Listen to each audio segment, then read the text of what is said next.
Hi, my name's Julie. I'm a talent partner here at Tech Returners. I'm here today with Katy and Simon to talk about why they've chosen to partner with Tech Returners on our next Your Turn to Tech programme. So before we start, I'd like to introduce you to Kate and Simon. Over to you.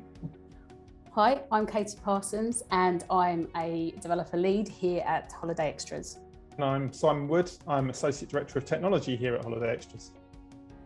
Thank you for that. So Simon, I wondered if we could start by finding out why Holiday Extras have chosen Your Turn to Tech programme. Yeah, I mean, it's a great question. I think one of the first things that made us choose it and made it stand out is that Tech Returners are very culturally aligned with Holiday Extras. We have very similar values, and the more we chatted with you guys about setting up this programme and working on it, it was a joy to find that we had similar values and similar interests in what we were trying to achieve. I think the other area to think about when I think about what's important for Holiday Extras is really the opportunity to upskill people in modern technology and being able to bring them to sort of modern way of software development practices. You know, there's a growing number of shortage of digital skills, and we want to play a part in helping sort of increase the number of digital skills that are in the industry. I think the other thing that we love is the work you do around career coaching and sort of career readiness, and the fact that you put investment in some more of the human and people skills, as well as just focusing on technology skills. And of course, that sort of, I think, will put someone in good stead when they come and join us at Holiday Extras. But really, it's just that, you know, we're passionate about working with you guys to sort of increase the talent pool that's out there. We've got ambitious things we want to do as an organisation, and we need more digital skills people to do that. And it's really exciting that, yeah, we can sort of support tech returners in returning people to a technology career. Excellent, that's great. Now you just you said a word there and my ears poked up even more. You said ambitious plans. Are you able to share with us what those plans might look like? Yeah, so for many years we've been sort of seen as a bookings company. We're a company that sort of makes those ancillary bookings around your holiday travels, so be that airport parking or travel insurance, etc. But I think we're really trying as an organisation to become a trip-centric organisation.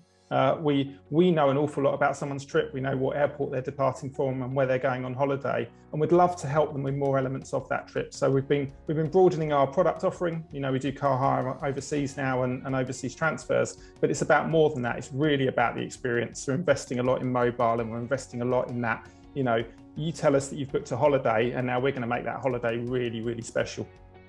Wow. So really exciting times ahead and a great time to be joining. Thank you. Katy, I wonder if we can move on to yourself and talk around diversity and inclusion. Really keen to understand why it's important to Holiday Extras. Yeah, absolutely. Creating an inclusive environment where everyone can be their true selves and all can thrive is paramount for us at Holiday Extras. Having a diverse team, especially diversity of thought, opens dialogues, brings new ideas and experiences, enabling our teams to learn from each other and solve problems, especially tech problems, in creative ways. We support individuals' career progression and recognise we have more work to do, especially around gender balance across our engineers. Working with tech returners and developing initiatives, for example, our employee networks here at HX include Women at HX, LGBTQ+ at HX, and Invisible Disabilities at HX, to name a few. This is all part of our plan to grow our D&I, an important part of our sustainability strategy. Thanks for that, Katy. I wonder if you could tell me, do you have a function within Holiday Extras that's actually working towards the strategy of diversity and inclusion? Yeah, it's an area we know we need to invest in, and we have been putting more key people on it. We've taken a member of our leadership team, Michelle, who's one of our associate directors, and focusing her on this area, and she's been educating the leadership team on what more we need to do here. So we know it's still an area that we're learning a lot about. If we're honest, we're still early on that journey. But yes, we're investing heavily both in people and sort of bringing in knowledge experts to our organisation to educate us on how we can make improvements in this area. Simon, I wonder if you could talk to us a bit more about what our returners could expect from a software engineering role at Holiday Extras. Yeah, it's a great question. I mean, I want to pick up on what Katy was saying around culture and energy. There's a real culture and energy in the organisation. You know, if you come to campus, you notice it when you walk through the door. And I think we've managed to help it through the pandemic as well, and getting that culture and energy to work well with our remote workers as well. We've had remote UK workers for a number of years. there's a real sort of curiosity and creativity in the building and with all our workers around the UK. And so what we like is creating that culture where people can deliver the best for the customer and have the opportunity to align themselves around common goals and sort of ship value. I've always been passionate over the years about, engineers, when they're new to the organisation, they're shipping code at the end of week one. They're not making tea and coffee for a while. It's about shipping customer value early and really being engaged. So I think, around that question of what could returners expect, they can expect a very fast-paced, moving organisation with a lot of energy, where the expectation is to roll up your sleeves and get involved and be a part of the team and work with like-minded engineers, working on a great tech stack. When I think about our tech stack, we're a JavaScript stack front to back. We've been investing a lot in React and Node.js over the years, and we've been doing a lot with building microservices in the Google Cloud. But what I've really been passionate about in recent years is our investment in sort of tooling and allowing engineers to do more with the time they have, because we take away the sort of menial tasks that they don't want to get bogged down in. So that, as I said, saying it a lot, but customer value, it's all about shipping customer value fast. I think the other real opportunity is for them to establish themselves in a team. It is all about teams who work in these sort of small Amazon-esque 2 pizza teams and working towards a common goal. And I mentioned earlier when you asked me about sort of what are our ambitious plans, we want to become a trip-based organisation, and that involves a lot of small teams moving incredibly fast to achieve their goals and their KPIs. So, I think what you'll see is a lot of direction on where we're trying to get coming down from the leadership team, and then a lot of sort of ownership and autonomy with teams to go and execute to get to that goal.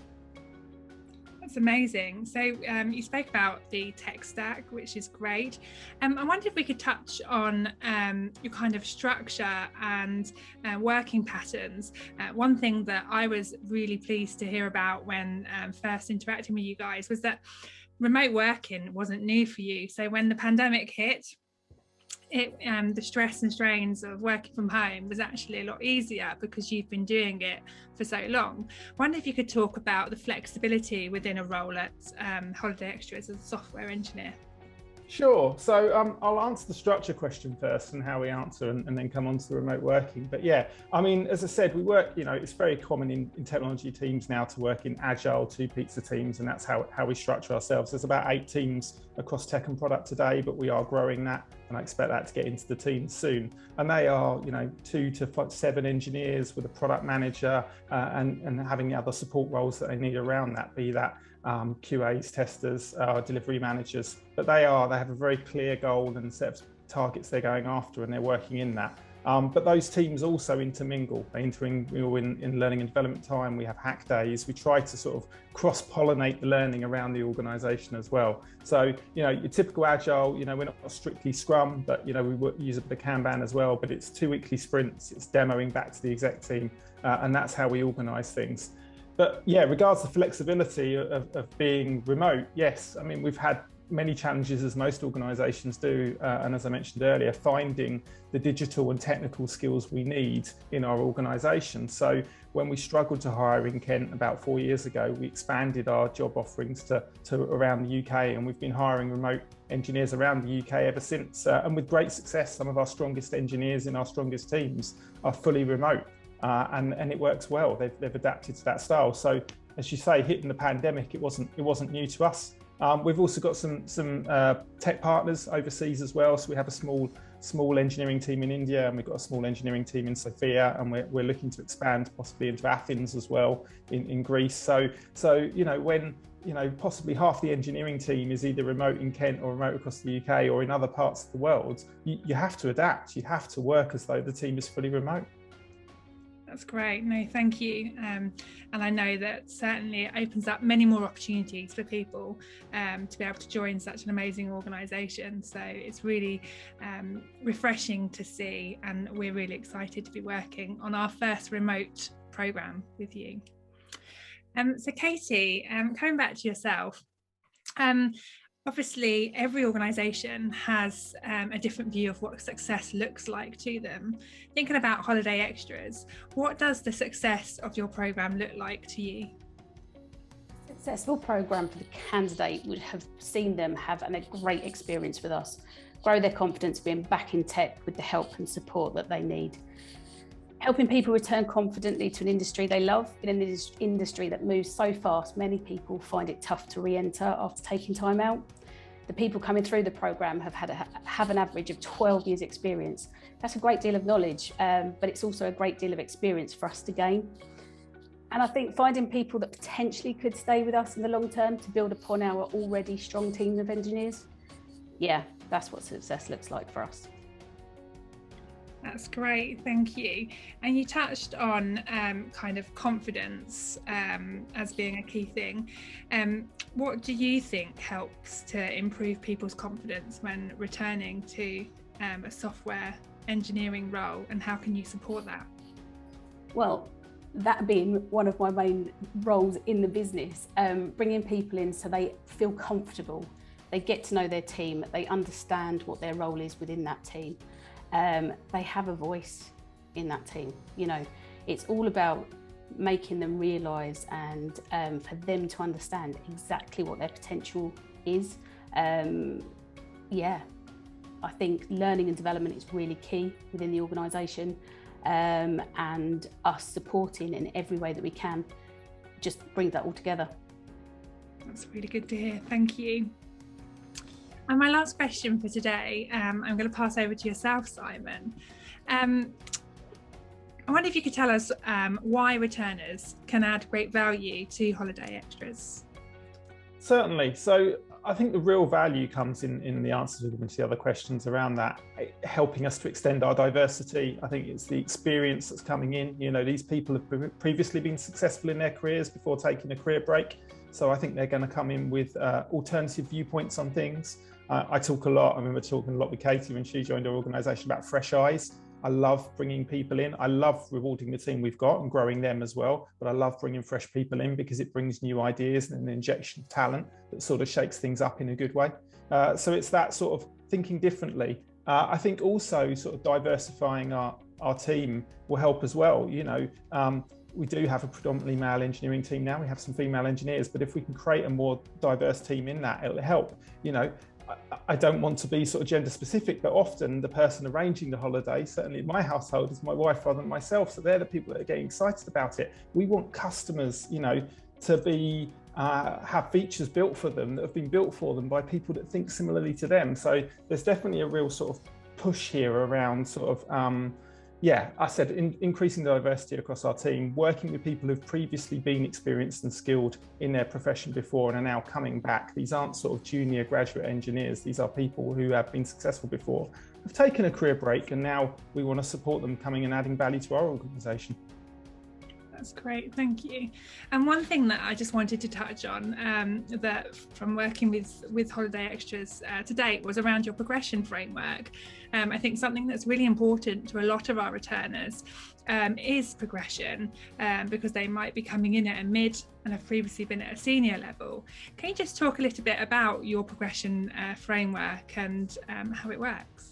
Yeah, so we had a focus sort of pre-COVID, so going back about 2.5 years to look at our progression framework. We saw it as a thing other companies were doing in the industry. One specifically I looked at was Monzo, who published a lot of their progression framework stuff publicly. And I tasked my sort of engineering managers, my people leads like Katy, to go away and come up with a framework. And in that framework, we've helped to make it really clear to our engineering talent what's expected at each of the levels of engineering up to senior and then on to our tech leads or principal engineers. And it calls out the sort of behaviours we expect to see, but also the attributes and skills. So it's not just focusing on ticking boxes with technology skills, but also on the way you behave, communicate, conduct yourself, influence discussion and planning meetings. And so it's very clear, you know, that if I was a junior engineer and I was sitting down with Katy in a one-to-one, she'd be able to lay down where I am on the framework, what I'm doing well in probably the next area up, but what I'm still falling short on, and where I need to improve, and would help me come up with a sort of improvement plan where I could work on projects or work with different individuals in the organisations to develop the skills where they still need development. And then as we see individuals bring that back and present back to their manager that, look, I'm ticking these areas now, I'm achieving these boxes, then we're then all too willing to go, great, we want to announce to the organisation we're making you a senior, and with it becomes more reward as well. So for me, it all comes back to transparency. We're trying to do more on transparency around why people are in the levels they're in and how people progress further up the organisational structure as it was, and then what rewards come with that, and going more transparent on pay and reward alongside it. Wow, that's really good to hear, and I know will be something that our returners will be really excited to learn more about as they go through their journey. So thank you. So thank you both, Katy and Simon, for giving up your time today to speak with me. Here at Tech Returners, we're extremely excited about this programme and can't wait to go live and work with you. If you'd like more information about this amazing opportunity, please click on the link below within the comments. There's also an opportunity to apply for a free webinar, which is taking place on Wednesday, the 8th of September at 1 p.m. So please do take a look. There's opportunity to apply and register for the free webinar. Thanks again, Katy and Simon, and we're looking forward to going live. Thanks a lot for having us. Thanks It's been great. Cheers.